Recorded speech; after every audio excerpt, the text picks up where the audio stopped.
இந்த விஜய் கட்சிக்காரங்க தாரேகா கட்சி இந்த நடிகர் கட்சி இந்த மாதிரி எல்லாம் செய்யறாங்க. யாராவது ஒரு கிழிச்சு கொடுத்தீங்களா? நாங்க மக்கள் மக்கள் மக்கள் போய் மக்களுக்கு போய் மக்கள் மக்கள் நான் பாத்தீங்கன்னா என்னுடைய திருப்பணியாளர்கள் நான் உள்ளத சொல்லிடுறேன், பட்டதே பட்டவர்களா சொல்லிடுறேன்.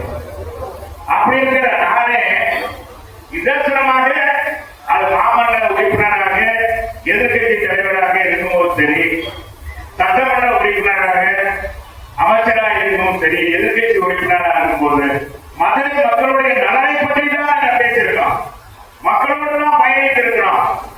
ஆனா எதுவுமே செய்யாம விஜய் கட்சிக்கான இன்னைக்கு விஜய் கட்சிக்கு ஓட்டம் போட்டு மேல போட்டிக்கு போவாங்க. இன்னைக்கு என்ன பேசுறாங்கன்னு அவங்களுக்கே தெரியல. ஒரு தலைவர் எப்படி இருக்கிறா வந்ததெல்லாம் பேசிடக்கூடாது, மற்றதெல்லாம் பேசுறது ஜனமே கிடையாது, வாயில வராதான் பேசுறது. இன்னைக்கு விஜய் மாண்பு முதலமைச்சர் விஜய் ஒரு வழிகாட்டியாக இருக்கிறது, ஒரு தலைமுறையை இன்னைக்கு பாதுகாத்துக் கொண்டிருக்கிறார். ஒரு முதலமைச்சர் இளைய தலைமுறையை பாதுகாத்துக் கொண்டிருக்கிறார் என்றால் மிகையாக. ஒரு சட்டமன்ற வரலாறு, ஒரு முதலமைச்சருடைய தகுதி, ஒரு நடிகராக இருக்கும்போது பேசுவது பேச்சு வேறு, பொதுமையில் பேசுவது வேறு. ஆனால் சட்டமன்றத்தில் உரையாற்றுவது என்பது மிகவும் நாகரீகமாக. முதலிய ராஜாஜி இருந்த அரசு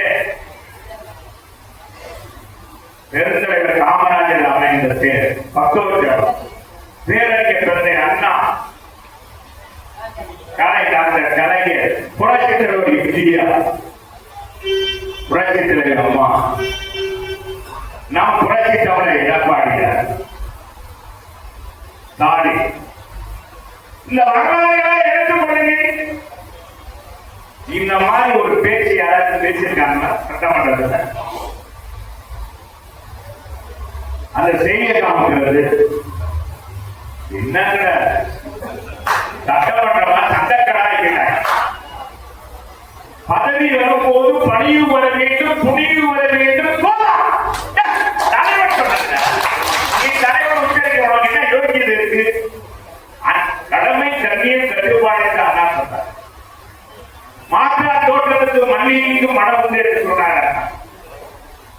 நீ என்ன அரவேக்கமா சட்டமன்றத்தில் என்ன பேசுற? நீ என்ன யோகியரா? பரம யோகியரா? நான் கேட்கிறேன் விஜய் கையேற்றி பேசுகிறேன். வாங்க முதலமைச்சர் விஜய் அவர்களே, நீ சொல், நீ யோகியமான சொல்ல முடியுமா? ஒரு பணத்துக்கு எவ்வளவு வாங்கின, எவ்வளவு வெளியே சொல்லியிருக்கிறையா? நீ நடித்த புலிப்படத்துக்கு 15 கோடியை வாங்கிட்டு குறைந்த கணக்கு காமிச்சு அதை கண்டுபிடிச்சு 1 கோடி கட்டியவங்க நீயே ஒரு களவாணி. அடுத்தவன களவாணி சொல்லக்கூடிய என்ன நீ ஒரு நாள் சொல்லிக்காத. வெளிநாட்டில இருந்து ஒரு காமன் கார் இறங்கினாலும் சரிங்க, உனக்கு இவ்வளவு பெரிய கார் எப்படி வந்தது? ரசிகர்கள் மக்கள் கொடுத்தது. மக்கள் நீ அந்த காரை இறக்குமதி பண்ணி மோசடியாக செஞ்சு கோர்ட்ல வழக்கு போட்டு உன்னை தண்டித்தது இல்லையா? நீ பணம் கட்டலையா?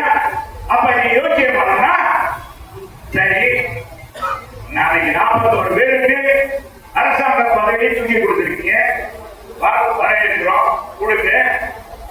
இறந்தவங்க குடும்பத்துக்கு பாதுகாப்பு வேணும். ஏன்னா 10 பேர் அதுக்கு மேல இறந்து போறாங்க, அவங்க பாவம் செஞ்சு அந்த குடும்பம் என்ன பாவம் செஞ்சது? சரி விஜய் அவர்களே, நான் கேட்கிறேன் முதலமைச்சர், உன்னை பார்த்து கேட்கிறேன், நீ நீதிமா நான் மாற்றத்தை கொண்டு வர போகிறேன், இதுக்கு முன்னாடி இருந்த நிலையே அப்படின்னு சொல்ற நீ இனிமேல் விபத்துல இறக்க அனைவருக்கும் அனைவர் குடும்பத்துக்கும் கொடுத்தியா? வெள்ளத்துல பாதிக்கப்பட்டு இறந்தாங்கன்னா கொடுத்தியா?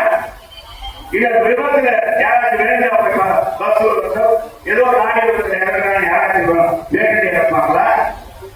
அவங்க குடும்பத்துக்கு கொடுத்தியா?